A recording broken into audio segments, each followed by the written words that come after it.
इस अध्याय में हम हनुमान लंका दहन की आगे की कथा का श्रवण करेंगे। हनुमान जी को बहुत ही भूख लग रहा था, तो हनुमान अशोक वाटिका में लगे पेड़ों के फलों को खाने लगे। फलों को खाने के साथ साथ हनुमान उन पेड़ों को तोड़ने लगे। तभी रावण के सैनिकों ने हनुमान जी पर प्रहार किया, पर हनुमान ने सबको मार डाला। जब रावण को इस बात का पता चला कि कोई बंदर अशोक वाटिका में उत्पात मचा रहा है, तो उन्होंने अपने पुत्र अक्षय कुमार को भेजा हनुमान का वध करने के लिए, पर हनुमान जी ने उसे क्षण भर में ऊपर पहुंचा दिया। कुछ देर बाद जब रावण के ज्येष्ठ पुत्र की मृत्यु का पता चला, तब वो बहुत ही ज्यादा क्रोधित हो गया। उसके बाद रावण ने अपने ज्येष्ठ पुत्र मेघनाद को भेजा। हनुमान के साथ मेघनाद का बहुत ज्यादा युद्ध हुआ, पर कुछ न कर पाने के बाद मेघनाद ने ब्रह्मास्त्र चला दिया। ब्रह्मास्त्र का सम्मान करते हुए हनुमान स्वयं बंध गए। हनुमान को रावण की सभा में ले जाया गया। रावण हनुमान को देखकर हंसा और फिर क्रोधित होकर उसने प्रश्न किया, रे वानर, तूने किस कारण अशोक वाटिका को तहस नहस कर दिया? तूने किस कारण से मेरे सैनिक व पुत्र का वध किया? क्या तुझे अपने प्राण जाने का डर नहीं है?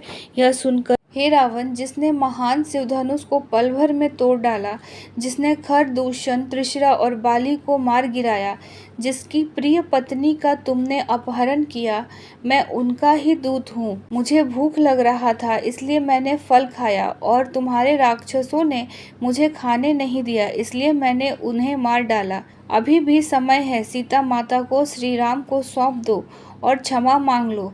रावण हनुमान की बात सुनकर हंसने लगा और बोला, रे दुष्ट, तेरी मृत्यु तेरे सिर पर है। ऐसा कहकर रावण ने अपने प्रिय मंत्रियों को हनुमान को मार डालने का आदेश दिया।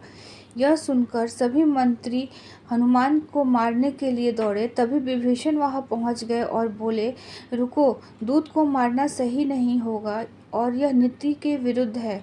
कोई और भयानक दंड देना चाहिए। सभी ने कहा, बंदर के पूंछ उसे सबसे प्यारा होता है, क्यों न तेल में कपड़ा डुबाकर इसकी पूंछ पर बांधकर आग लगा दी जाए। हनुमान की पूंछ पर तेल वाला कपड़ा बांधकर आग लगा दिया गया। जैसे ही पूंछ में आग लगी, हनुमान जी बंधन मुक्त होकर एक छत से दूसरे छत पर कूदने लगे और पूरी सोने की लंका को आग लगा के समुद्र की ओर चले गए और वहां अपनी पूंछ में लगी आग को बुझा दिया। वहां से सीधे हनुमान जी श्री राम के पास लौटे और वहां उन्होंने श्री राम को सीता माता के विषय में बताया और उनके दिए गए कंगन भी दिखाए। सीता माता के निशान को देखकर श्री राम भावुक हो गए।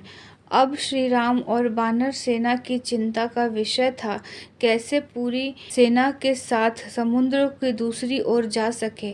श्री राम जी ने समुद्र से निवेदन किया कि वे रास्ता दे, ताकि उनकी सेना समुद्र पार कर सके, परंतु कई बार कहने पर भी समुद्र ने उनकी बात नहीं मानी। तब राम ने लक्ष्मण से धनुष मांगा और अग्नि बाण को समुद्र पर साधा, जिससे उसका पानी सूख जाए और वो आगे बढ़ सके। जैसे ही श्री राम ने ऐसा किया, समुद्र देव डरते हुए प्रकट हुए और श्री राम से माफी मांगी और कहा, हे नाथ, ऐसा न करे। आपके इस बाण में मेरे अंदर रहने वाले सभी मछली, सभी जीव प्राणी का अंत हो जाएगा। श्री राम ने कहा, हे समुद्र देव, हमें यह बताएं कि मेरी यह विशाल सेना इस समुद्र को कैसे पार कर सकती है। समुद्र देव ने उत्तर दिया, हे रघुनंदन राम, आपकी सेना में 2 वानर हैं, नल और नील। उनके स्पर्श करने से बड़ा चीज भी पानी में तैर सकता है। यह कहकर समुद्र देव वहां से चले गए। उनकी सलाह के अनुसार नल और नील ने पत्थर पर श्री राम का नाम लिखकर समुद्र में फेंक दिया। देखते ही देखते पत्थर तैरने लगे। इसके बाद एक के बाद एक करके नल नील ने पत्थर को समुद्र में फेंका और समुद्र के अगले छोर तक पहुंच गए। लंका में श्री राम की वानर सेना। श्री राम ने अपनी सेना के साथ समुद्र किनारे डेरा डाला। जब इस बात का पता रावण की पत्नी मंदोदरी को चला, तो घबरा गई और रावण को बहुत समझाया, पर वह नहीं समझा और सभा से चले गए।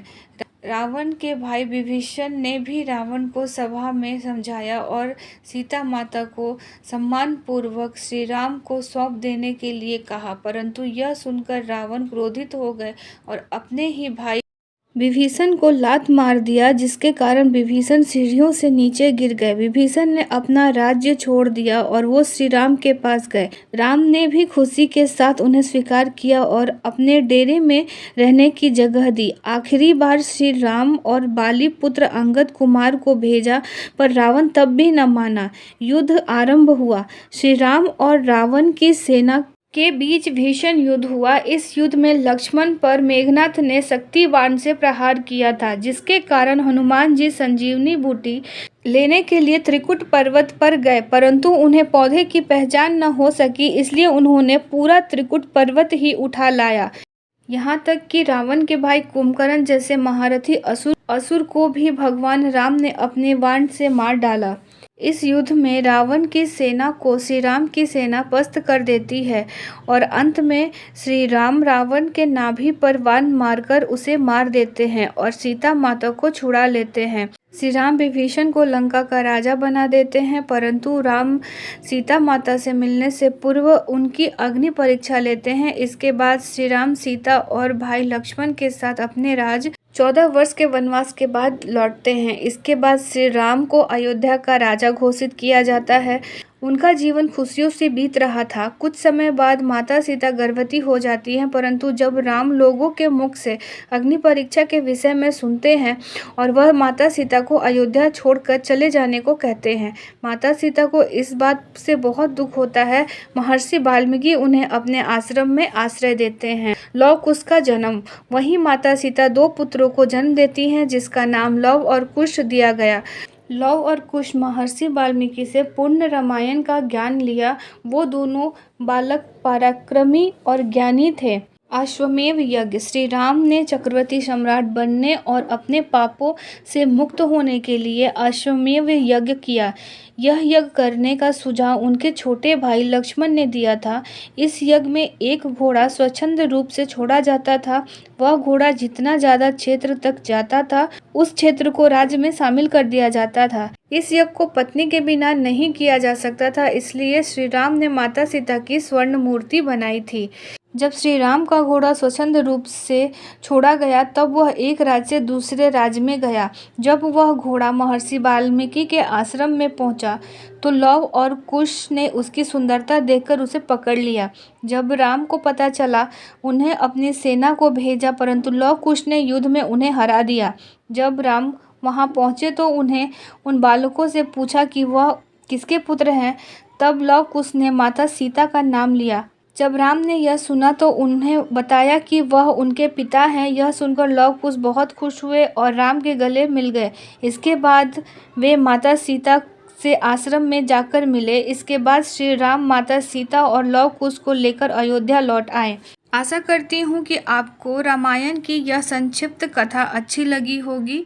चैनल पे नए हैं तो सब्सक्राइब कीजिए। इसी तरह की बहुत ही अच्छी सी और प्यारी प्यारी कथाओं के लिए मेरे चैनल को सब्सक्राइब कर लीजिए। फिर मिलती हूँ एक नई कथा और मोटिवेशनल कहानी के साथ। तब तक के लिए जय श्री राम।